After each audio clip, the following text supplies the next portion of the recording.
Hello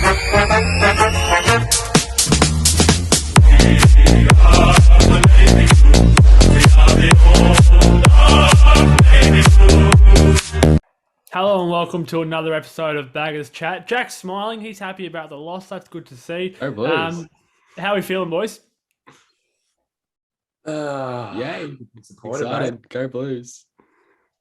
Yeah, got it the first time. All right, so obviously we're recording this the day after.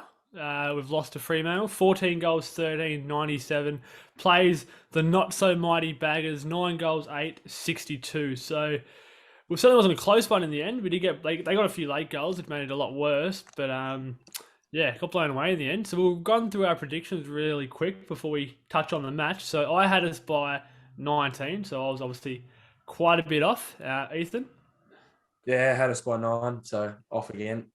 Pato? Yeah, Blue Baggers by 15, boys. What about you, Speechley? Was it last week that you weren't here? I think it was last week you weren't here, isn't it? Yeah, for the preview for this game, yeah. Unfortunately. It's good to see you back, mate. Good to be back, it is. Hope you're feeling better. Yeah, I'm not at work, so I'm feeling much better, yeah. Great. What's your tip? I had us by 10, so very similar to the rest of you blokes, and yeah, obviously that didn't happen. No, of course, it's our second loss. I will just say, we're talking about it just before we started rolling, that it probably is an easier loss to stomach probably than the Gold Coast one. But I think it was just a bit of... It's an interesting one because you look at the disposals, like the top 5 disposal getters were all Blue Baggers by quite a bit. And then it was Fremantle, Brayshaw, obviously 27, I think. So the mids, we certainly got a lot of the ball. But yeah, our second loss leaves us sitting in 7th position. Ethan, where did it go wrong, mate? Went wrong in many, many areas. I think... it's just frustrating. It's just that we changed when pressure comes. I think we change the way we play. I just don't know why we do that. Like our structure just goes all over the place. Players, they just go back into their shells a bit. They don't really, take the game on. You could see in that most of the game, probably after quarter time, you're just going backwards, sideways. When you got to be going forward. And I think I don't mind a switch here and there when it actually impacts the game and you're going forward. But when it's not on, just short hands, it's just, I don't know. It's just frustrating, mate. Really, really frustrating. But yeah, they're a good side, the Dockers. Yeah, absolutely. They are a good side. And yeah, great point on the switching as well. It's sort of, don't just do it for the sake of doing it. I think there's a time and a place, obviously, to do it. Speechley, where'd you go wrong? Yeah, I mean, yeah, obviously there was a number of areas that, yeah, Freo just dominated.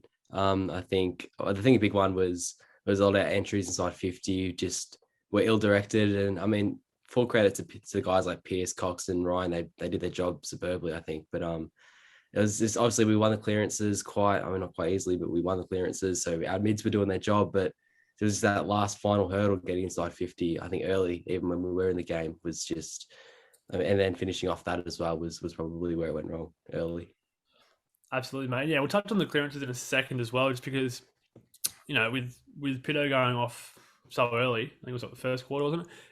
You probably not expected to win the clearances with, TDK getting smashed in the hit out. So it's definitely interesting. But Pato, where'd you go wrong, mate? Many reasons why it went wrong, but I think the main reason once again was just halftime. What happens at halftime, and once again that third quarter comes out. Third quarter, the pressure's been on once again about our third quarter performances, and once again we let them kick 4 or 5 goals once again. Like, it's just, I don't know what happens at halftime, because it's not like we've been up, like we were down. So that's why I was like, okay, well, we should respond because we're actually down this time at halftime. But once again, we let them get 4 goals in a quarter. So yeah, absolutely, mate. We'll go straight back to you. What changes do you see them making straight away in terms of who do you think comes out? Who was sort of just, I guess, who underperformed and has been, I guess, inconsistent the last few weeks, mate? I think Voss will swing the axe once again. I think there will be maybe about 3 or 4 omissions, which I probably expect. Won't name names just yet, but I think obviously if Pitt has done a serious knee injury, probably the debut of a certain player that we'll touch on later, Alex Murkov might come in. But also TDK maybe as that sole ruckman, who knows, with Jack Savani being back in the side. But yeah, I think there's a few options because the VFL did perform pretty well. So maybe even the Paddy Dow, maybe get him in. Once again, maybe Lockie O'Brien as well. He did well in the VFL. So yeah, there's a few options, but I think he has to swing the axe. For sure, mate. What about you, Speechley? I think personally, Voss missed a trick by not swinging the axe after the Port Adelaide game. I think there was quite a few guys, especially after half time, that were lucky to retain their spot. And I think that kind of complacency probably, that rolled into this game. So I think he missed a trick there. So I think obviously not sure if there's a few players that we know, but not that many names like Pato, but definitely probably four, even potentially 5 changes again could be made.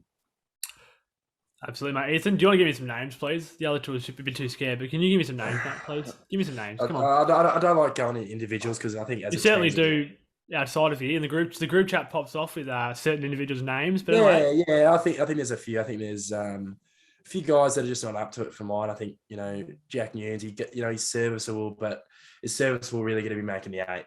Is Cottrell really going to be in the team if we're making the 8?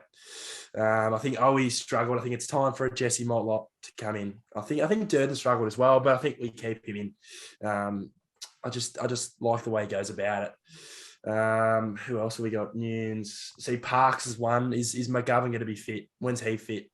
I'm sure soon. He's getting pretty much into full training very soon. So it's tough, but I think the coaches have missed the trick. Like Jack said, I think, it wasn't a very convincing win last week. And, that second half, some players were like pretty pathetic. So it's going to be interesting, but a lot of pressure on the coaches now. Cause I know, last year we talked about, what's Teggy doing in the box?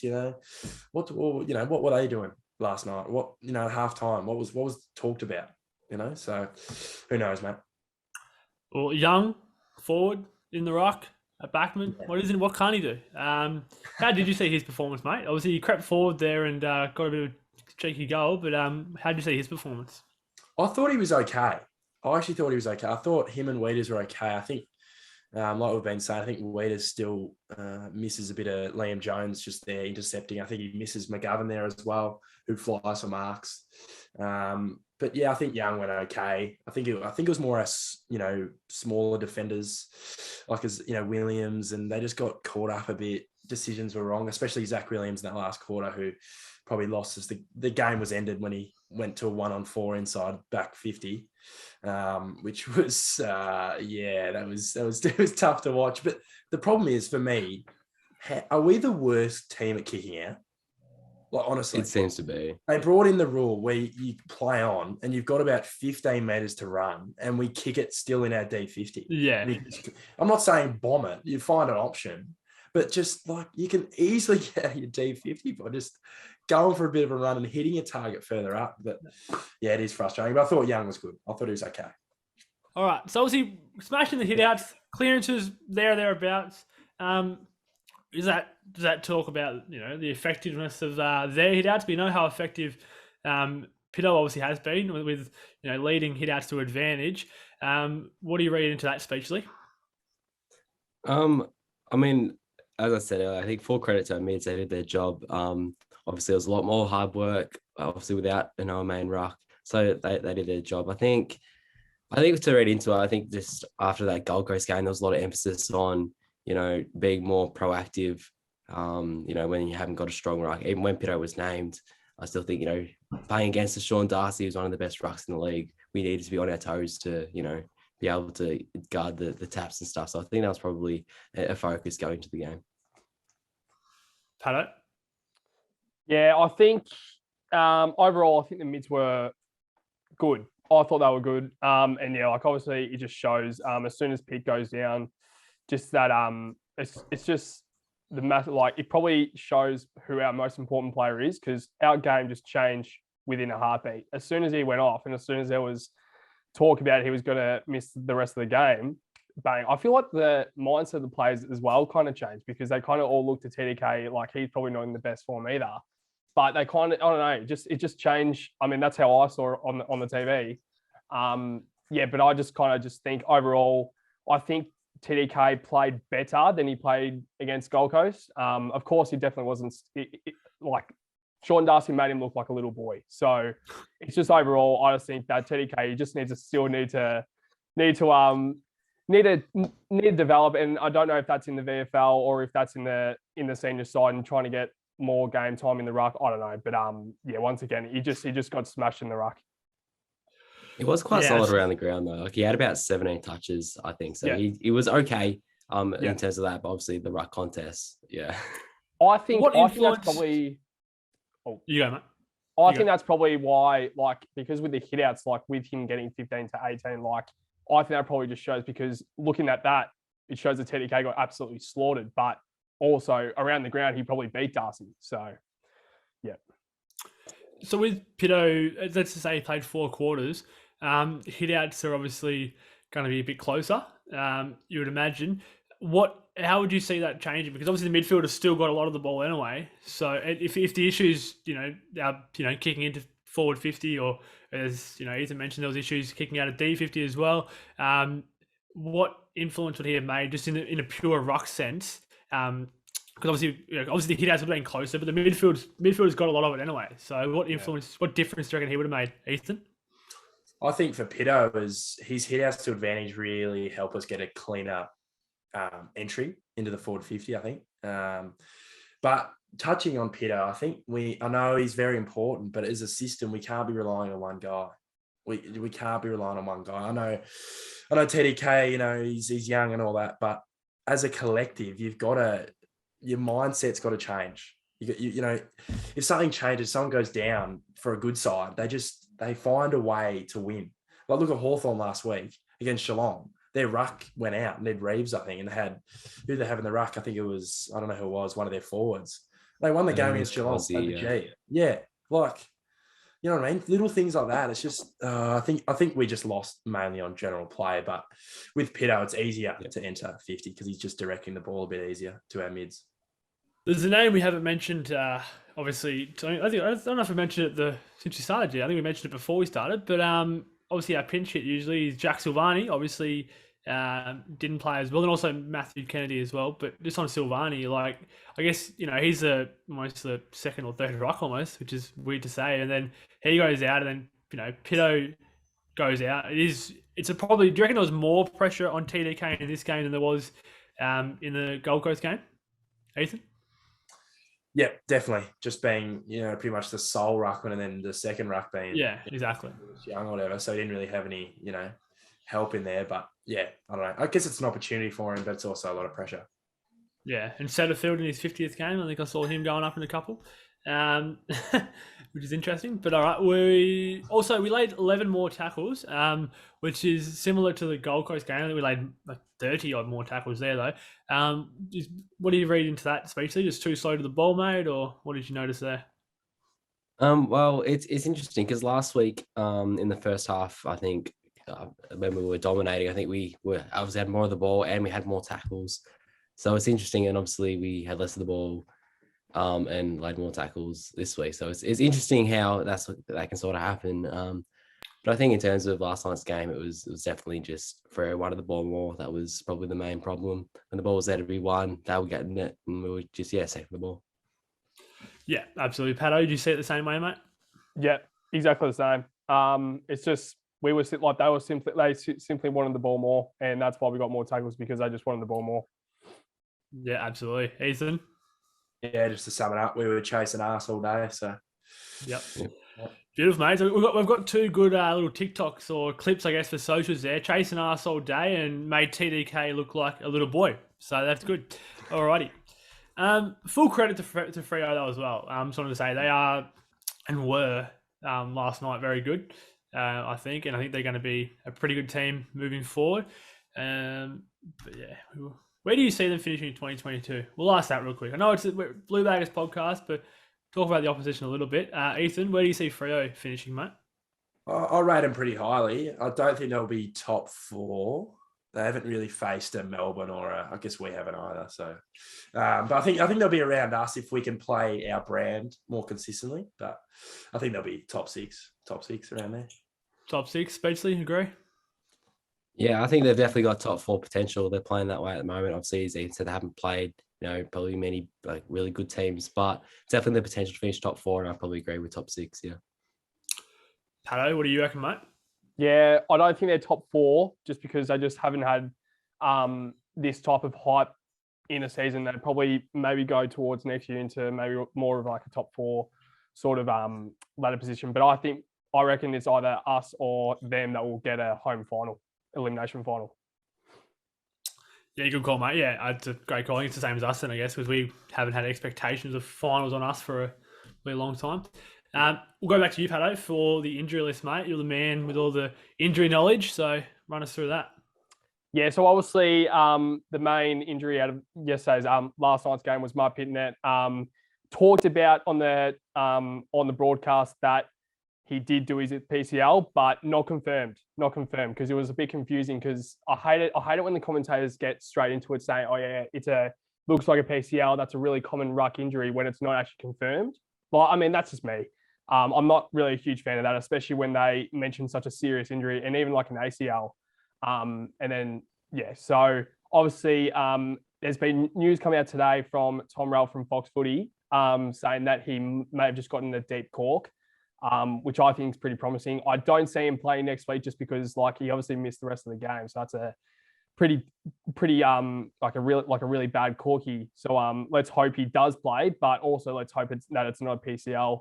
And also Oscar McDonald. We obviously expecting him to play maybe 2 weeks ago against Gold Coast, but he still hasn't been playing. He still hasn't been playing VFL. So that's why it's a little bit of a worry that he still hasn't come back because, as I mentioned, when he first got injured with his back spasms, he has got has got a history of them. So that is a worry. But what's your thoughts on that, Sam, about the OMAC injury?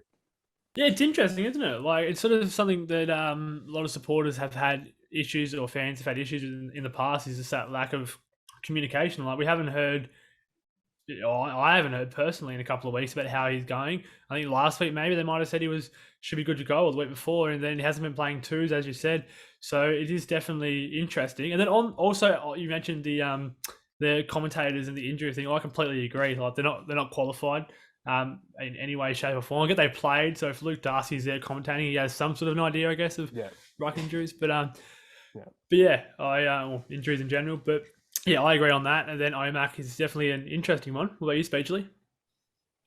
Yeah, it's interesting because I personally still have OMAC above Lewis Young, so I'd want him to be playing if he's fit. And then for him to not be playing twos, it's a little concerning. And then, I mean, what was the last update we had for OMAC from the club that he was a week away, and that was a month ago. Yeah. So that's a little concerning as well. The mystery surrounding the injury. So. Yeah, and an update would be nice at the very least. Yeah. What about I guess the late outs as well? I can't remember the exact time frame when they were announced, but I think Kennedy was announced pretty late, wasn't he? And then Silvani maybe a bit earlier, was it? Silvani was a bit later, I think, because we announced a bit later, was it? Sorry. He was in and then he was out. Yeah. So, what's your opinion on that, Speechley? We'll go back to you. Just in terms of the late outs, are you happy that? No words getting out prior, or do you wish to know more as being a member, or what's your thoughts there? Well, I think it's different in terms of injuries than like other club news that was getting linked last year. That was a big problem. Because like every team does injury update every week, but our injury update, do we even get one anymore? I don't even know because we don't get told really anything. Like Kennedy being injured, we didn't find out until teams were announced. Like, oh, by the way, Kennedy's out. He's not playing this week. Cool. And then obviously Silvani. So obviously it'd be nice just to get a solid injury update every week, I think, just from the club themselves. We do get an injury update. I'm not sure if it's not substantial at all. The video, that's my point. They mentioned one or two. I remember Andy, who was it? Andrew Russell? Andy, no. I don't know. I can't remember who it was. But McKay might have been, I think.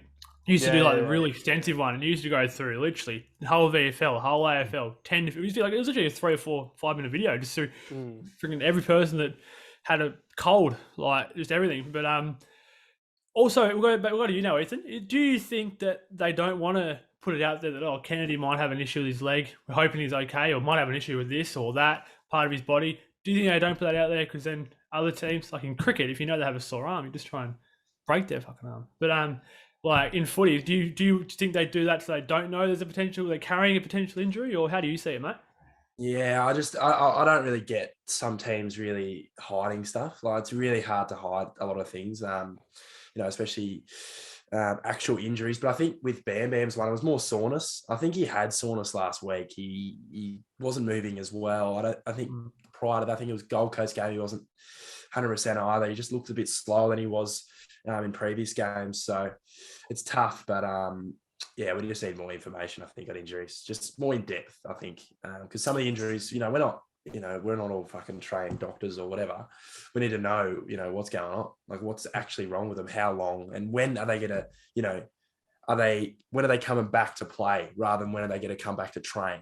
Like you'd rather know when they're going to come back to play because we're just so, especially with Omac, like how long is he away? Yeah. See, I would argue that it's best to know both, I reckon. So that when they come back to train, how many sessions, like Cripper, they said there's 2, this is the video they released last week, there's 2 training sessions he has to get through before he's even considered to play, which obviously he got through and then played very well, might I add.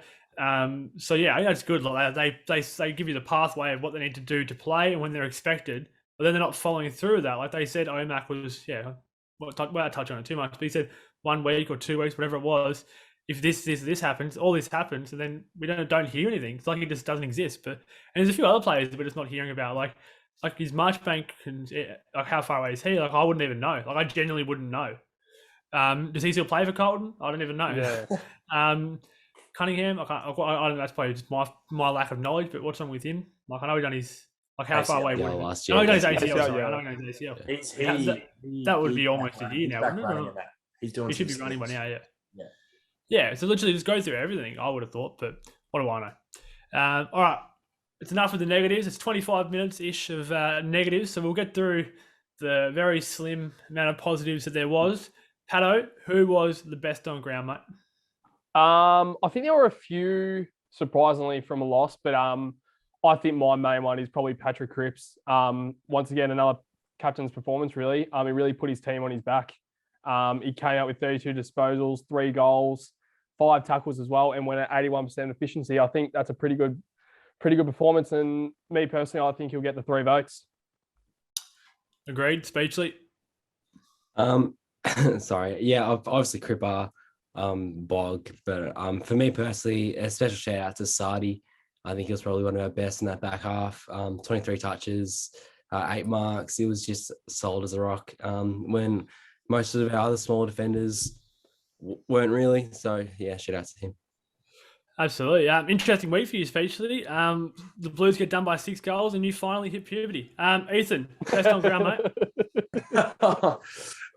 Best on ground for me was definitely Cripper. I think his stats were too good. He really stuffed the stat sheet. But also a special mention to ex-Docker in Chera.